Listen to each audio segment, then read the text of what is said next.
Madame la ministre de l'écologie, vous avez déclaré la semaine passée que la France devrait programmer une nouvelle génération de réacteurs nucléaires.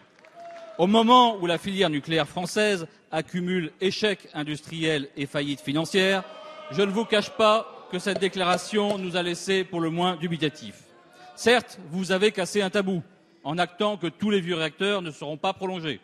Le président de l'autorité de sûreté l'a d'ailleurs confirmé hier. Par ailleurs, en parlant de génération nouvelle, vous tirez la conclusion logique du fiasco de l'EPR.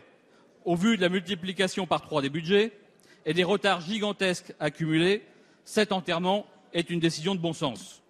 Nos voisins britanniques, eux aussi, s'interrogent sur la pertinence du projet EPR Hinkley Point, tellement coûteux que l'électricité y serait 30 à 50% plus chère que l'éolien terrestre. Dans ces conditions, Madame la Ministre, puisque le nucléaire neuf n'est pas compétitif, ne serait-il pas temps d'ouvrir un grand débat sur la meilleure façon de remplacer le vieux nucléaire? En 2014, 2/3 des installations nouvelles de production d'énergie dans le monde étaient renouvelables. Et la part du nucléaire dans le mix électrique mondial ne cesse de chuter. Au moment où le monde entier se tourne vers l'efficacité énergétique et les renouvelables, notre pays a-t-il éternellement vocation à s'isoler? Nous n'avons pas le droit, la réponse est claire de ce côté-là, nous n'avons pas le droit de nous tromper une nouvelle fois en nous entêtant à produire des Minitel quand le monde entier passe à Internet. Avant toute décision, donnons la parole aux Français.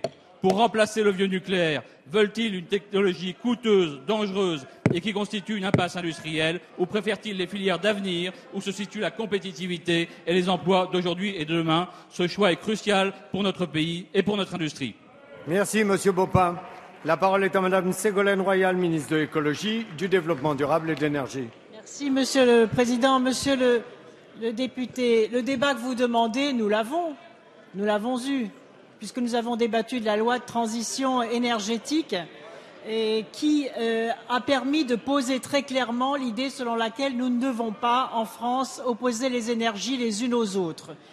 Et c'est ce que nous avons fait avec cette loi qui a été adoptée par l'Assemblée nationale, à laquelle vous avez d'ailleurs contribué, et qui a mis en valeur 2 points sur lesquels je voudrais insister.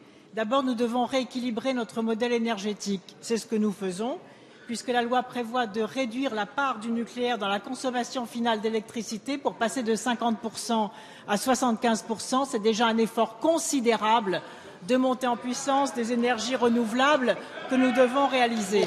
S'il vous plaît. Ensuite, nous devons assurer la sécurité et l'indépendance énergétique de notre pays.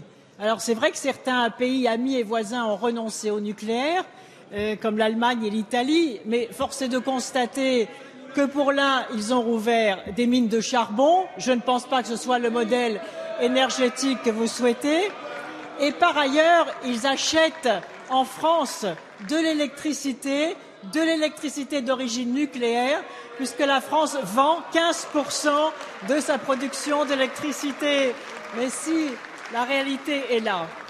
Et donc, nous devons anticiper le futur sur toutes les énergies, y compris sur le nucléaire, puisque en 2025, l'âge des réacteurs nucléaires sera en moyenne de 40 ans, vous le savez, et pour être prolongé, il faudra l'accord de l'autorité de sûreté nucléaire.